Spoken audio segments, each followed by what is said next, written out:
Vous informer en temps réel, c'est notre passion. Nos équipes de reportage sont sur le terrain pour vous faire parvenir ce dont vous désirez.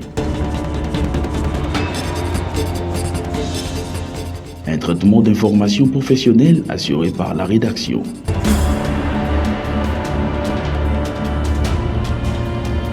Bienvenue, mesdames et messieurs. Et puis dans l'actualité toujours, tout à fait autre chose. Enfin, le travaux concernant la question de cet esprit. C'est par ici que nous mettons un terme à cette. Actualité, info, news en direct sur CBS à 7h juste, 12h05, 15h juste, 19h30 et 23h30.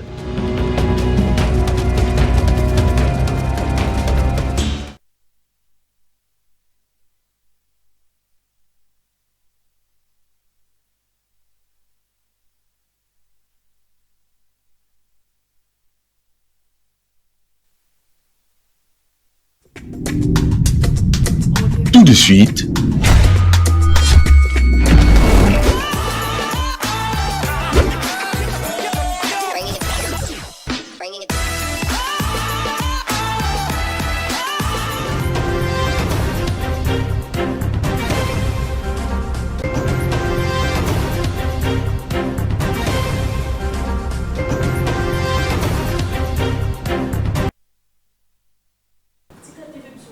deuxième livraison des actualités ici à la télévision de l'éducation. Mesdames et messieurs, bienvenue à toutes et à tous. Place au développement des titres. Quelques unités de l'armée et la police nationale congolaise ont étouffé dans le braquage ce jeudi 16 octobre 2025 à Laraobank des victoires précisément dans la commune de Kassavou. Pour plus de détails, suivez cet élément. C'était sous un climat assez froid que l'agence Robank située sur le rond-point Victoire a été la cible d'un groupe de criminels qui s'adonnent à tout ce qui bon semble afin d'obtenir ce dont ils désirent. En effet, les personnels et les clients se sont vus encerclés et obligés d'interrompre diverses opérations déjà en cours d'exécution car ils étaient déjà affaiblis par la présence des assaillants. Grâce au professionnalisme des différentes unités de l'armée déployées sur les lieux, que la situation a été vite maîtrisée et sauvé la vie de nombreuses victimes, et c'est après des échanges de tirs.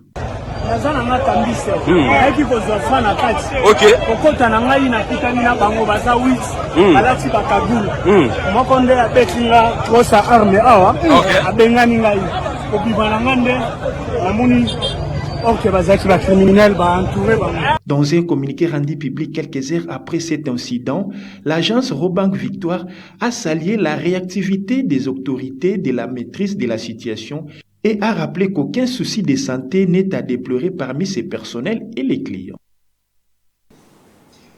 Voilà, conformément à l'article 64, alinéa 1er de la loi organique numéro 13/011 du 11 avril 2023 portant organisation, fonctionnement et compétences de juridiction de l'ordre judiciaire, la Cour de cassation a tenu le mercredi 15 octobre 2025 son audience solennelle de la rentrée judiciaire 2025-2026. C'était en présence du président de la République, Félix-Antoine Tshisekedi Tshilombo. Suivez cet élément.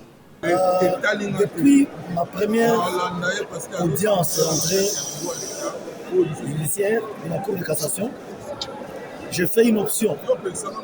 Ce n'est pas tenir les discours sur des sujets simplement théoriques, scientifiques. J'ai décidé d'aller sur le terrain de la pratique. La première année, j'ai énuméré les opérateurs judiciaires. Il y a des magistrats, des avocats, des greffiers, des défenseurs judiciaires, des secrétaires de parquet, des OPJ, des IPJ. Tout ça sont des opérateurs judiciaires. La première année, j'ai parlé des magistrats.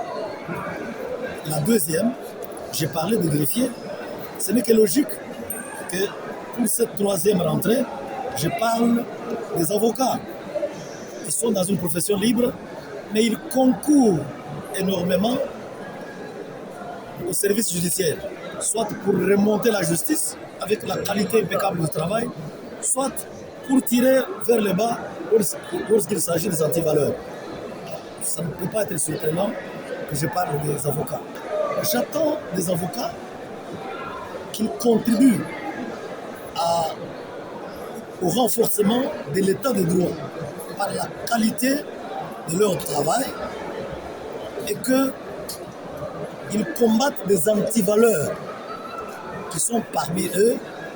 Tous les mots que j'ai cités viennent non seulement des magistrats et des greffiers, les folios même, on trouve des justiciables, des avocats, des magistrats, des greffiers, c'est tout genre de personnes qui veulent arracher les biens d'autrui et qui se construisent dans ces réseaux mafieux. J'attends que tout le monde y mette la main. Tout à fait autre chose. La première édition du Forum économique et des investissements entre la République démocratique du Congo et les États-Unis d'Amérique s'est ouvert le mardi dernier à la capitale américaine où une forte délégation du gouvernement congolais y prend part sous la conduite de la chef du gouvernement Judith Suminwa qui représente le président de la République. Suivez cet élément. Dans son discours à l'ouverture du dit forum, la première ministre a, au nom du chef de l'État Félix-Antoine Tshisekedi, eu de mots justes pour le bien fondé de ces assises de Washington DC. Ce forum incarne la volonté partagée de nos deux nations de bâtir un partenariat économique durable, équitable et mutuellement bénéfique, fondé sur la confiance, la transparence et la complémentarité des intérêts. Poursuivant son adresse, la chef du gouvernement a salué et exprimé la gratitude du peuple congolais au président américain Donald Trump pour l'attention particulière qu'il a accordée à la situation sécuritaire dans la partie orientale de la RDC. Je voudrais, à cet égard, saluer et exprimer notre gratitude à Monsieur le Président Donald Trump pour l'attention particulière qu'il a accordée à la situation sécuritaire dans notre pays. Son engagement en faveur du retour de la paix dans l'est de notre pays et dans la région des Grands Lacs africains renforce notre espoir de mettre un terme à près de 3 décennies de conflits qui ont coûté la vie à des millions de nos compatriotes. Le rétablissement de la paix constituera le socle sur lequel nous pourrons consolider les progrès déjà accomplis, accélérer le processus amorcé et permettre à la République démocratique du Congo d'accomplir sa vocation de moteur de stabilité et de développement pour l'ensemble du continent africain. La première ministre a en outre invité les investisseurs américains à Kinshasa pour poursuivre le dialogue ainsi entamé et les accompagner dans la concrétisation de leurs projets d'investissement à travers les 26 provinces du pays. Retrouver Clarisse Chibanda à 19h30 pour la grande édition du journal. Mesdames et messieurs, c'est ici que prend fin complètement cette session d'information. Au revoir.